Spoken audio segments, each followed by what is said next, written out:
One night in 1987, a young man left his house, drove 20 kilometers, and killed his mother-in-law.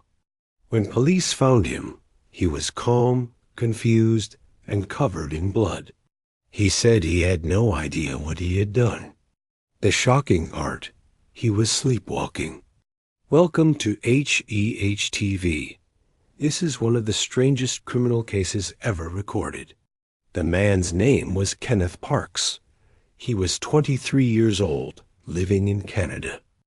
On May 23, 1987, he suddenly woke up from his bed, got into his car, and drove 22 kilometers to his in-laws' home.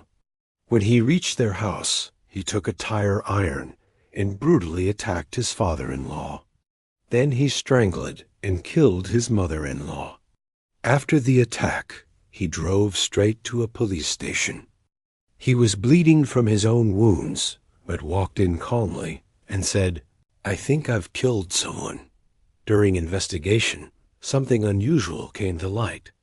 Kenneth claimed he had been asleep the entire time.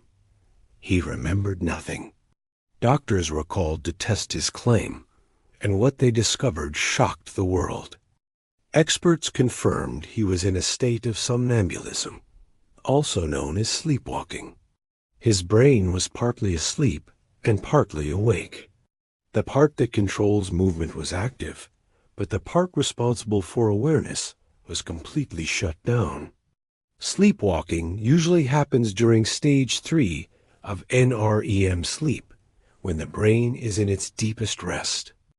People in this state can walk, talk, or even perform complex actions without any conscious control.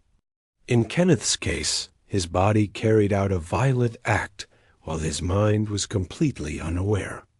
Doctors found no signs of mental illness or intoxication. Instead, they discovered extreme stress and sleep deprivation, which can trigger such episodes. The court case became historic. His lawyers argued that Kenneth had no criminal intent, no awareness, and no control over his actions. Under criminal law, a person cannot be guilty without intent, called mens rea. After months of scientific testing, the jury accepted the evidence. Kenneth Parks was acquitted. It was one of the first times in history that sleepwalking was successfully used as a legal defense in a murder case. Scientists later studied his case in depth.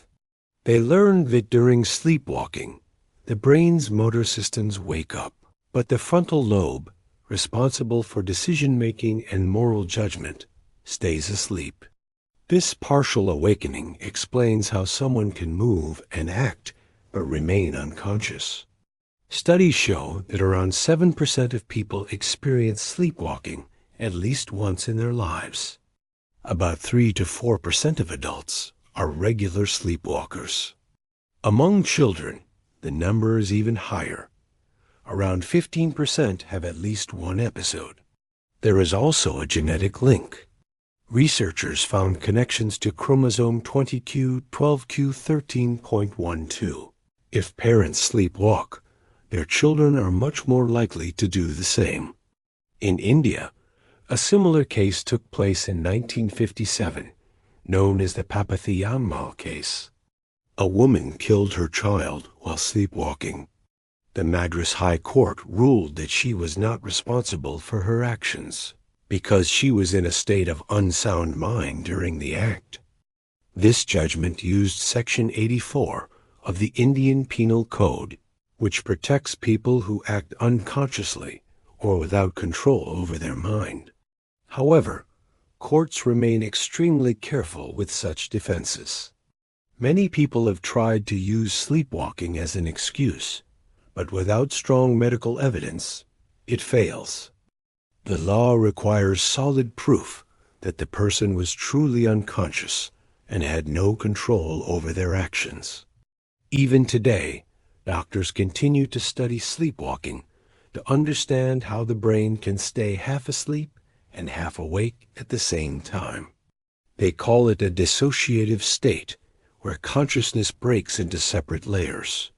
For those who experience sleepwalking, experts recommend a few safety steps.